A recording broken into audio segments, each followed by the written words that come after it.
mwa azimayi anzawo. Uno ndi msonkhano wa Atolankhani, tisaonjeze zoyankhula. Ndimafuna kuti tisegule bwaloli kuti tikupaseni mwayi mufunse mafunso. Koma ndisanatero ndimafuna ndisindike kunena kuti Amalawi siopusa. Amalawi akuona zimene zikuchitika mdziko muno. Achakwera, akangalika, atanganika ndi ntchito yoti avoteredwenso. Chifukwa cha chimenecho dzikoli mudenge muja adumphamo. Poyamba timati ndi autopilot, koma pilot yo anali momwemo. Panopa pilot uja wakugwiritsa ntchito parachute wadumphamo mundege mulibe.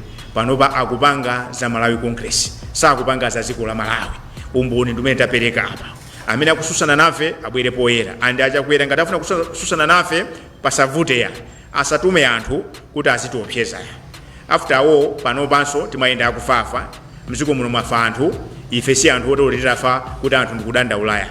Kunafa anthu analira misonzi. Ndiye achakwera malimoti mutume anyamatanu aziopseza kapena azitukwana. Mungu tichosera nduna ya zachuma Simplesi Chichola Banda alephera reference IMF ndi European Union.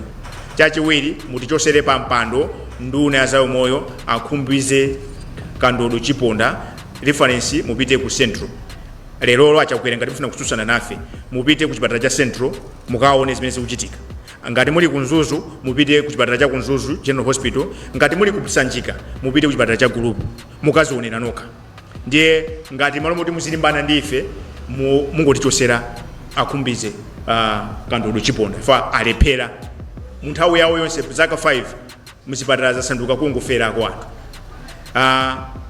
Chinthu china malo moti mulimbane nafe mayeneka muzikumbukire kuti mafuta ndi amene amayendesa chuma cha dziko.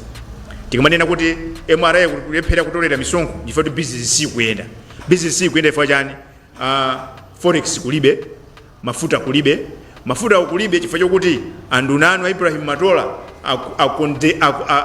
agundika kufuna kupanga ma shortcut kuti azilemerese, afuna ndalama za kampeni. Ndiye malo moti muyambe kuti muzitumiza anthu azitiopseza, kaya mutumiza apolisi kaya mutani musanapange zimenezo mukayambe kaye mwapanga zimene takuuzaniza. Mmalo mwake muona kuti Amalawi akukonda. Amanena kuti okusina kuti ndi mnansi. Pa nkhani ya mathematic iyi ngati wina akaona ngati nkhani yocheza mungozinamiza gentlemen. Voting is not a privilege, it is a right. Malawi nalese ali ndi ufulu okavota. Inu a Justice Annabel Ntalimanja amene muli wapa mpando wa meki ndimafuna ndikupempheni lero. Justice Anastasia Nsosa adakalipo ali moyo. Nthawi imene meki chair amayeneka kuti avutike agwire ntchito mwanjengunje inali nthawi imene timachoka ulamuliro wa nkhaza wa chipani cha MCP kubwera ku matipati. Koma kunayima mayi Justice Anastasia Nsosa, and thank God, thank heavens, she is alive. You should go there and draw lessons and inspirations. Mavawo amene mnanomizana ndi anthu aja mchipinda munali muja mzimu wa Mulungu unali pompo.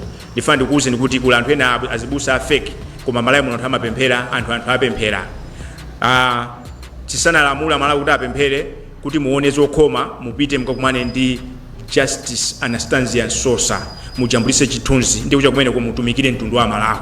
Malawians will not allow you kuti mupange voting a privilege for the selected few. That much I can guarantee you. The same message in the same measure should go to Andrew Mpesi, sinu chief elections officer woyamba. Malawians have seen a lot. Nthawi yovuta inali nthawi yakamuzu imene kamuzu akamachudwa kuti nkango ankanena kuti makoma wa mamva. Lero palibe ife kuti tizibwerera tikudziwa kunena kuti Malawi Congress Party has dictatorship in its DNA. Koma my humble and unsolicited message nzona kuti muli munthawi yolakwika. Ino ndi technological era, tili mu 21st century. Amalawi salota kubwerera pambuyo. Chimene mupangeni wake up. Anthu anakupasani 5 good years makagula fetereza kubuchale mapanga izo kumakuuza madumpha. Lero nthawi yakwana kuti tilembe mayeso. Ndiye mayeso awa tilemba manyo mmene napangira 2019. Mupange print voters roll. aliyese zina lake likhale pamenepo, aliyese azikaliona, aliyese akavote, chilichonse cha manyo, kulibe mathematic, forget. As long as Malawians is for all of us 22 plus million, forget about this mathematic. No matter the amount of energy, no matter the amount of spinning, no matter the amount of threats, Amalawi savomera. Ndiye musazonongere mbiri yanu, ndakuuza nikali kuti mupite mwasakisake Justice Anastasia Sosa akakupaseni manosi how she managed kupanga chisankho choti was credible pamene timachokera ku dictatorship ya 31 years. Fa akanakhala kuti muntu wapampando wa bunge la chisankho amene akanavutika anali Justice Anastasia Sosa, chifukwa inali nthawi yovuta, osati inu Justice Annabel Ntalimanja. Mawu amene ndikugamba apa ngopanda chigamba. Ma auditors akapanga audit, mufune musafune kuvota ndi manyo. Zikomo kwambiri. The floor is open for questions.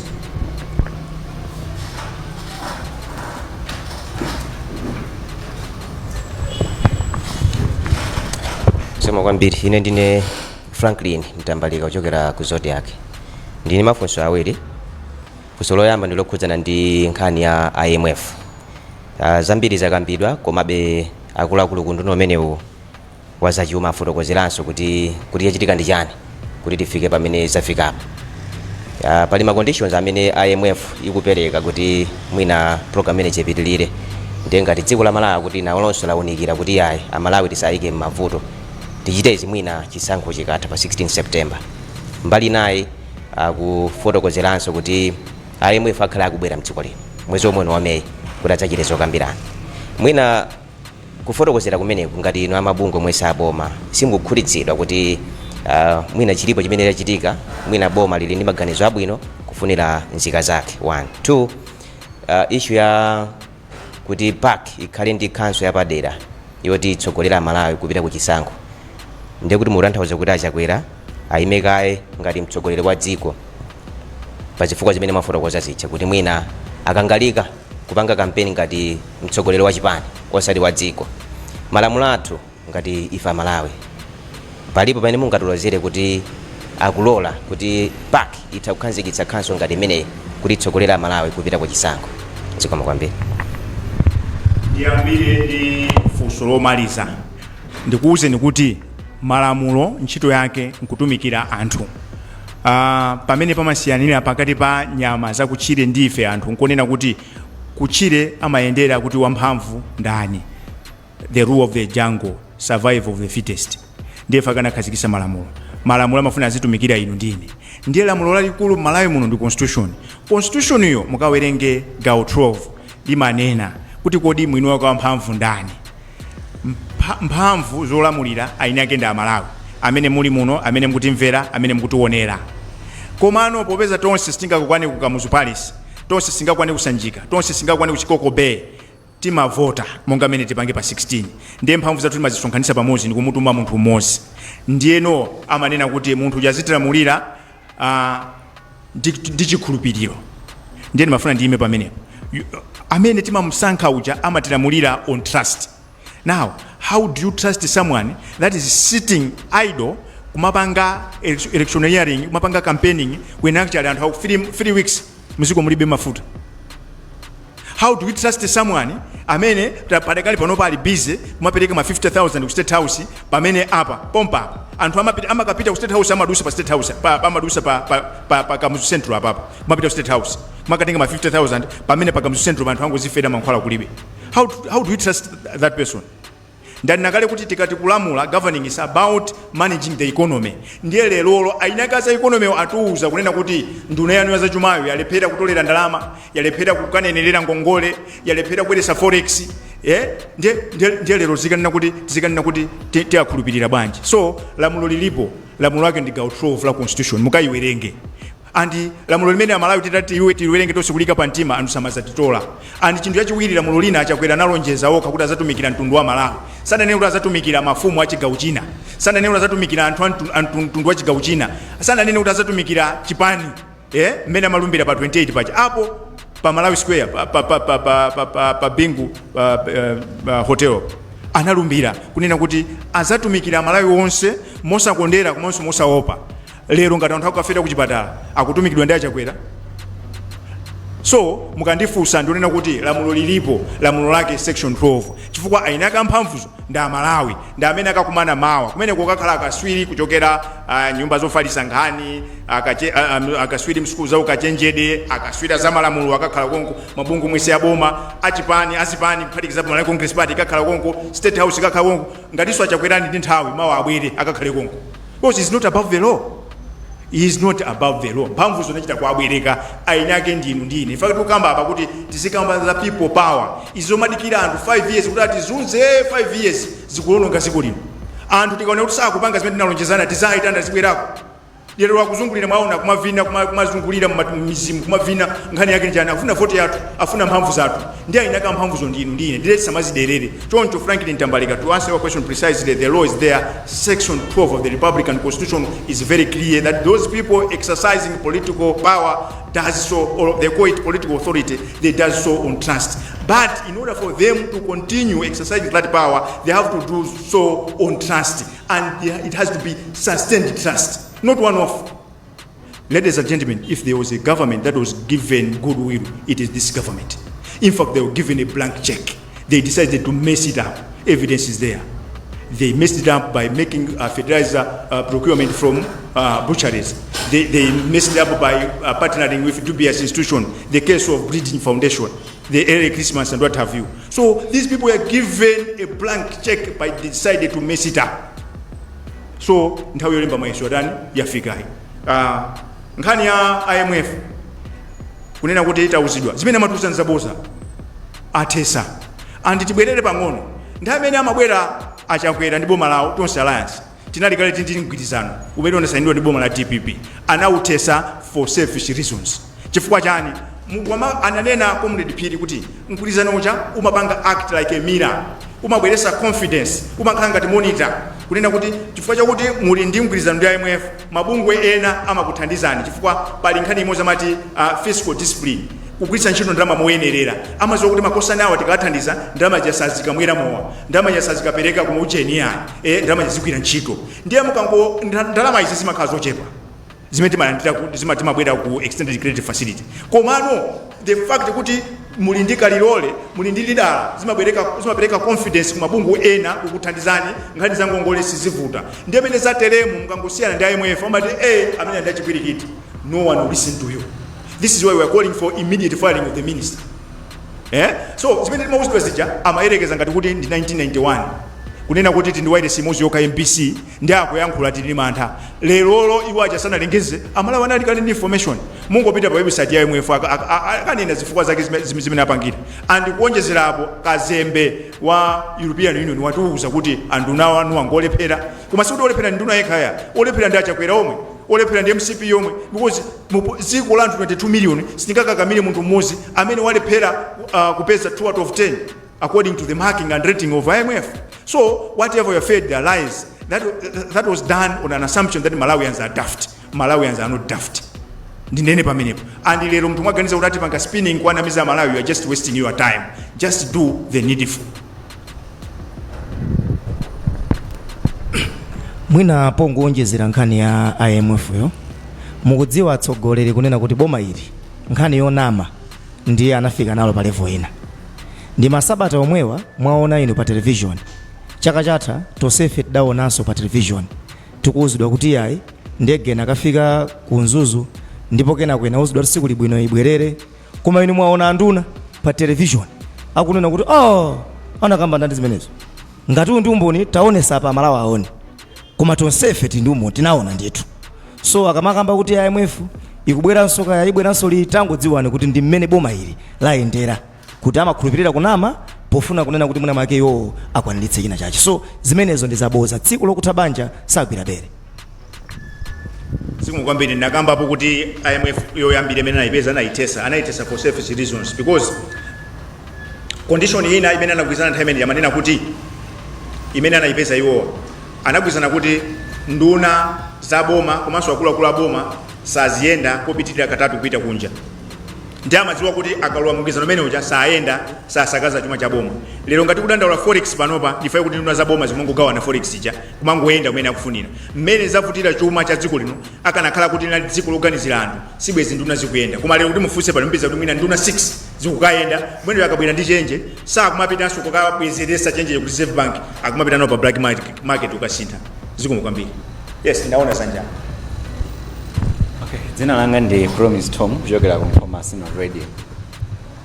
Pamene mumawerenga kalata yanu munalengeza kunena kuti nduna ziwiri za boma zikuyenera kuti ziyankhe mafunso kuchokera kwa Amalawi pamene anapezera chuma chawo.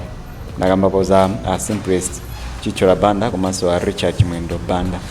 Mafuna ndimve ngati ndunazi zatsimikiza kuti zikhaladi zokumana ndi Amalawi komanso ngati sizichita mmene inu mukuganiziramo ngati bungwe la CDED muchitapo chani?